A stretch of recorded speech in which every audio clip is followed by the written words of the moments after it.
Sejam todos muito bem-vindos à Switch Trader. Meu nome é Leonardo Cunha, trader profissional. Atuo hoje na Switch Trader com um foco extremamente educacional. E hoje nós vamos começar uma série muito legal, muito bacana mesmo. Uma série que tem o objetivo de apoiar todos aqueles que gostam de operar no mercado americano e também no mercado brasileiro. Hoje que são minhas duas áreas de atuação de operação, tanto day trader quanto também operações mais longas.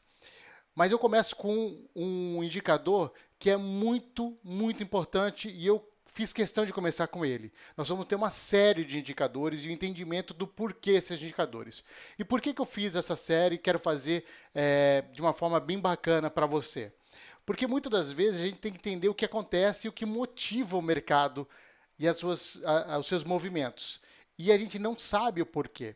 Por isso que um dos treinamentos que eu realizo é o treinamento de cenário econômico. Só que lá no treinamento de cenário econômico a gente fala muito sobre indicadores econômicos. E as pessoas não sabem, não fazem ideia o que é o indicador econômico. E é com esse motivo e por causa desse motivo que eu inicio essa série de indicadores econômicos. Então, se você que está assistindo agora não curtiu ainda, não segue a gente no Instagram e também no YouTube, siga aí no YouTube. Seja muito bem-vindo. Curte esse vídeo que a gente está fazendo com muito carinho, com muita atenção. E se você não segue ainda no Instagram, siga no Instagram, Switch Trader, tá lá, Léo Switch Trader, e nos segue no Instagram. Com certeza você vai ter várias informações atualizadas, muito legal. Mas vamos lá, pessoal. Qual é o indicador que nós vamos começar hoje? E eu digo que dentre todos os indicadores, para mim, eu acho que é o mais importante. Eu realmente acho que é o mais interessante e o mais importante, que é com base no entendimento dele que vai fluindo todos os demais. Política monetária. É com base nesse entendimento sobre política monetária. E detalhe, política monetária não é um indicador, tá? Mas eu começo política monetária como o primeiro da série indicadores econômicos, certo? Antes que alguém fale assim, mas política monetária não é indicador. Não, não é. Mas política monetária acaba sendo o meu principal entendimento para todos os demais indicadores que a gente precisa hoje e atuar no mercado. Então, vamos lá, pessoal. Bom, começando aqui, ó, política monetária. Eu gosto muito de fazer definição antes de tudo, entender um pouquinho sobre a política monetária, né? O que é a política? Para mim, política é organização, certo? Vem dessa organização, vem dessa direção. E monetário? Monetário é dinheiro, né? Tudo que gera valor ali, dinheiro, moeda, nesse caso, no caso do que a gente está tratando aqui, é dinheiro, beleza? Sem falar se é digital ou em espécie, é valor, é dinheiro. E a política monetária? Olha a definição que nós temos aqui. É um conjunto de decisões que o governo, para mim não, tá? Que os bancos centrais, tomam para controlar a quantidade de dinheiro em circulação e as taxas de juros. Opa, a quantidade de dinheiro em circulação. Vamos ficar com esse pontinho aí que a gente vai falar mais sobre isso. O objetivo é estabilizar a economia. Evitando recessão e superaquecimento. Um dos objetivos é o controle de irrigação ou retirada da moeda. Então peraí. Eu posso fornecer mais dinheiro ou eu posso reter o dinheiro. Exatamente isso. Quanto mais eu forneço dinheiro, mais eu abro possibilidade para as pessoas comprar mais. O que acontece quando as pessoas compram mais? Consequentemente, inflaciona. E é esse um dos principais controles, uma das principais responsabilidades do Banco Central de cada país. Fazer com que exista esse controle no momento que tem que aquecer a economia daquele país ou reter a economia do país. Por isso que é tão importante a gente acompanhar muito bem esse entendimento sobre o Banco Central e a sua responsabilidade com política monetária. Hoje nós temos um dólar muito caro, né? Nós temos um dólar aí, né, quase, vamos colocar lá R$ 6. Significa que eu, que opero o mercado americano, e ganho em dólar, para cada $1, R$ 6, certo? Beleza. A pessoa que trabalha no Brasil precisa trabalhar 6 vezes mais para ganhar o mesmo valor que eu ganho. Então, o que eu quero dizer com isso? Os produtos que hoje a empresa, vamos colocar um produto aqui, um exemplo, farinha, né? Trigo, que é uma commodity, certo?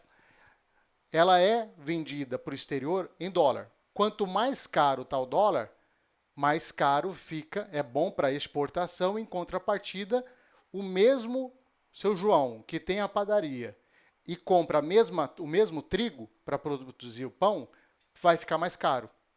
E aí ele tem que fazer o repasse do que está mais caro no pão. Você que compra o pão toda manhã, vai ter que pagar mais. Se você vai ter que disponibilizar mais dinheiro para comprar o mesmo objeto, o mesmo produto, isso leva a uma inflação. Isso caracteriza uma inflação. E aí a responsabilidade do Banco Central é fazer com que exista um equilíbrio. Não pode nem aquecer demais a economia e também não pode desaquecer demais. E tem que ter um equilíbrio sobre tudo isso. Esse é um dos papéis de responsabilidade do Banco Central. Vamos lá. Seguindo. Quem controla a economia de um país? Já falei, é o Banco Central. Como eu trato Brasil e Estados Unidos, eu vou falar desses dois em especial.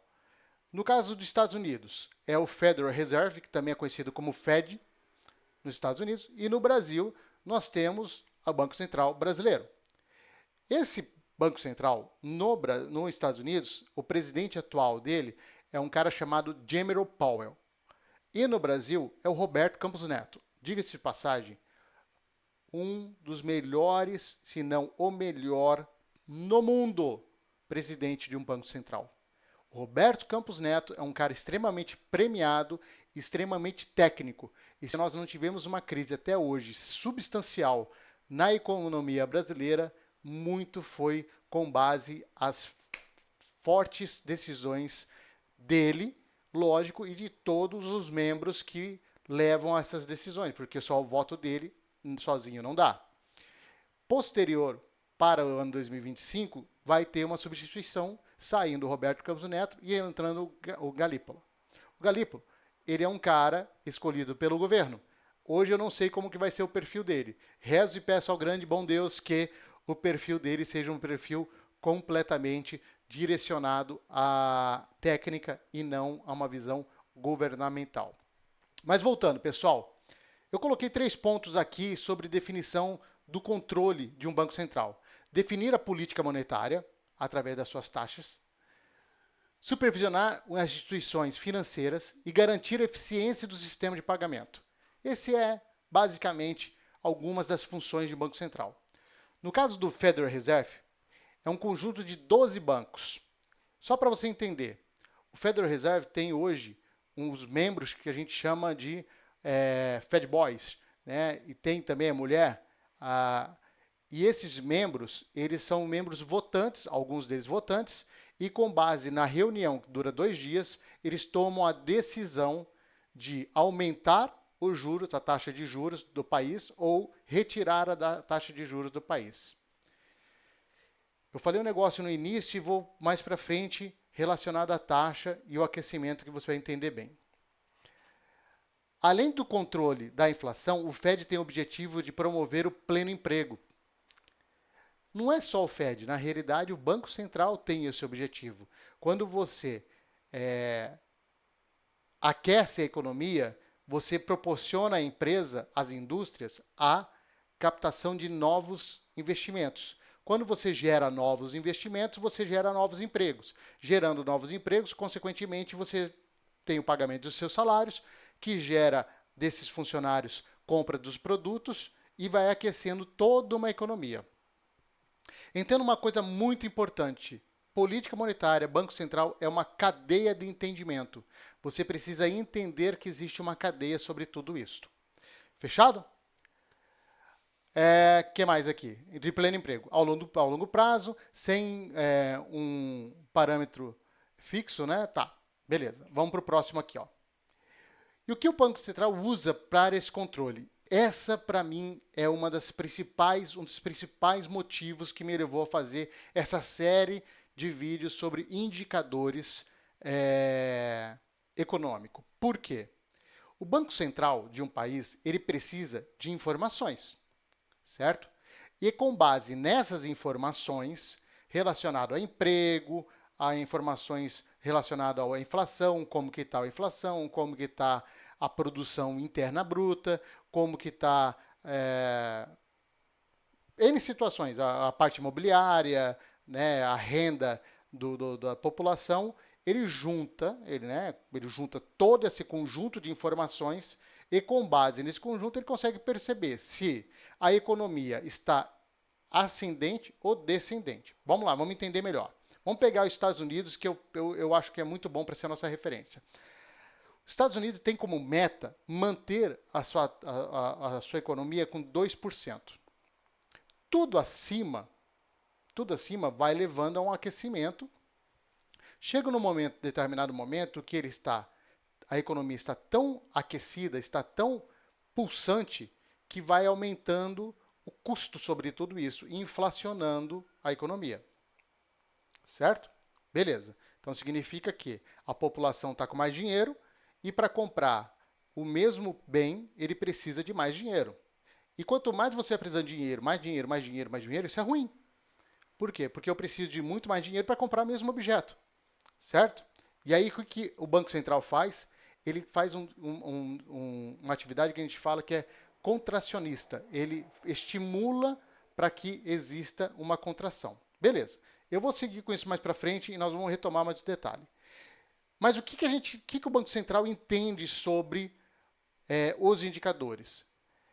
Esse conjunto de informações facilita ele a entender se a economia está aquecida ou desaquecida. E quem mostra isso? São os indicadores econômicos. Eu coloquei alguns aqui para você entender.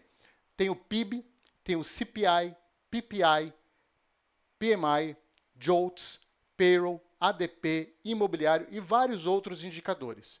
É muito importante você entender, mesmo que você não seja day trade e trabalhe apenas para aquele dia, se você quer investir a longo prazo, você consegue entender se, por acaso, a economia do país ela está numa economia descendente ou ela está numa economia ascendente. É muito importante você perceber e entender isso, certo? Por quê? Porque você vai perceber que se o PIB veio de um jeito, ele pode estar... o PIB veio alto. Bom, se a economia, né, a produção ela está aquecida, significa que eu posso ter muita gente trabalhando. E quais são os indicadores que mostram as informações sobre trabalho? JOLTS, Payroll e ADP. São duas informações. Tem outro indicador também, que é o indicador sobre taxa de desemprego, seguro, pedidos de seguros-desemprego. Todos os indicadores são muito importantes, inclusive sai semanal esse tipo de informação. Você consegue perceber quantas pessoas estão pedindo o seguro-desemprego, significa que eles estão fora das atividades de trabalho. Se pediram seguro-desemprego, elas estão desempregadas. Se elas estão desempregadas, consequentemente, elas não vão gastar tanto. Então, todas as informações o Banco Central também usa para perceber e decidir se eles vão subir ou descer os juros.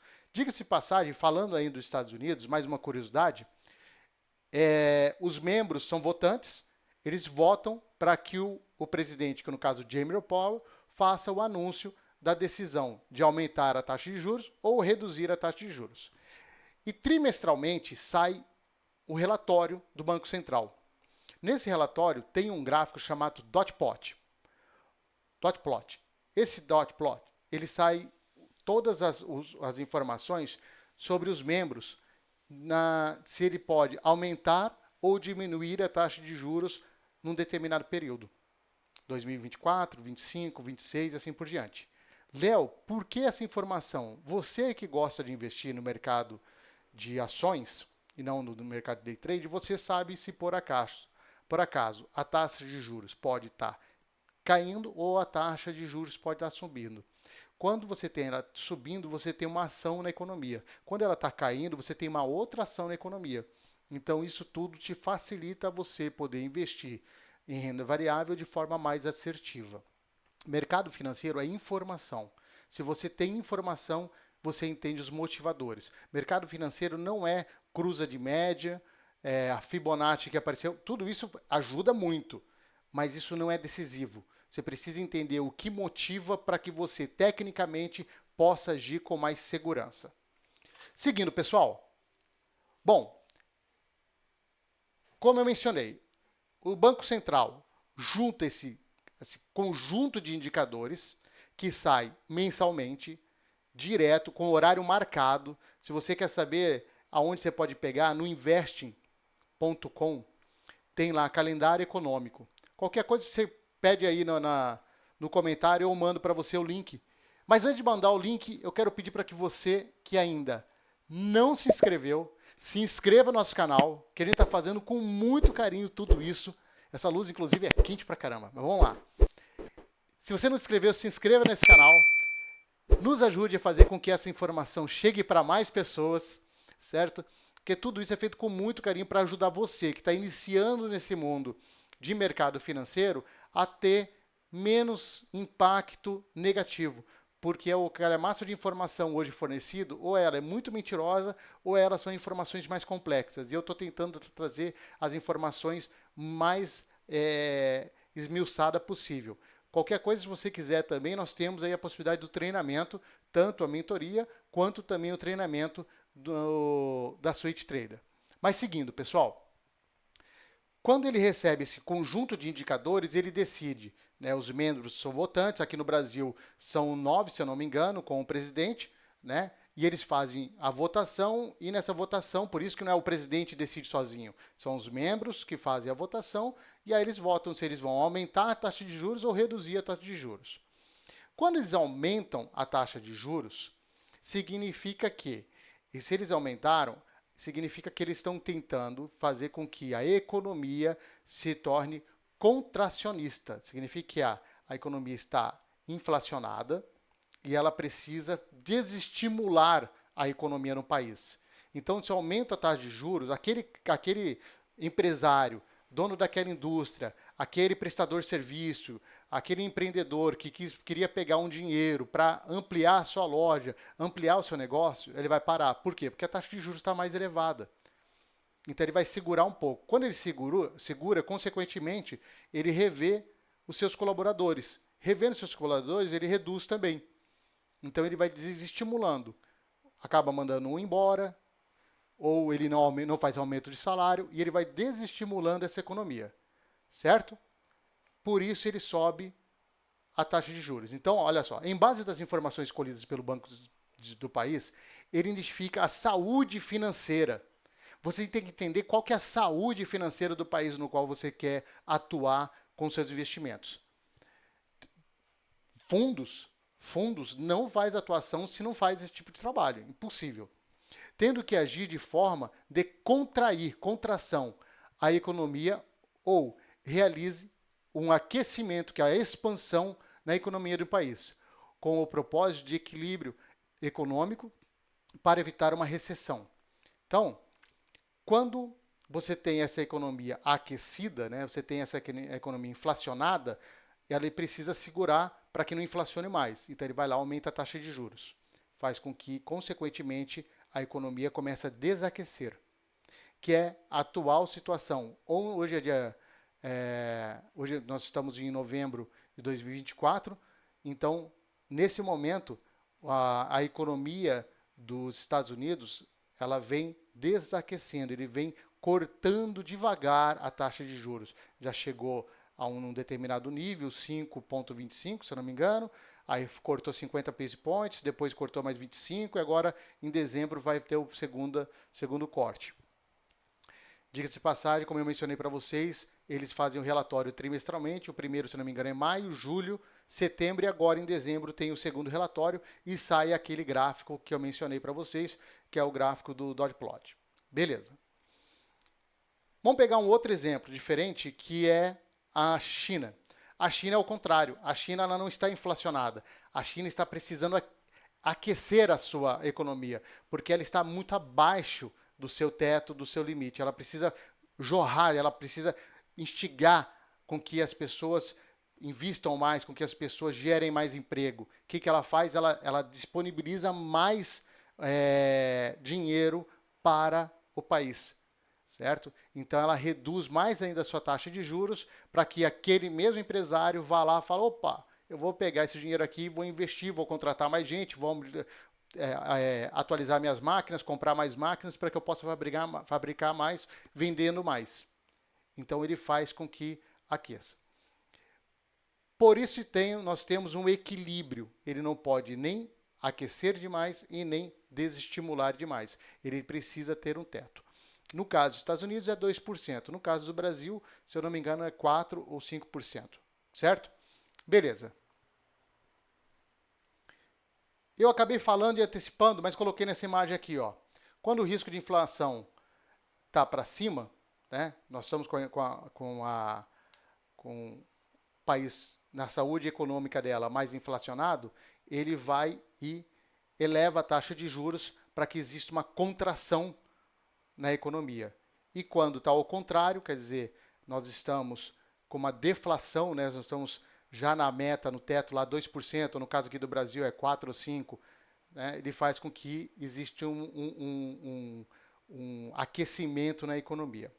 Pessoal, taxa de juros, política monetária, ele é um assunto muito, muito amplo, com muitas vertentes, mas de uma forma muito resumida, é mais ou menos isso que eu trago para vocês. Tá?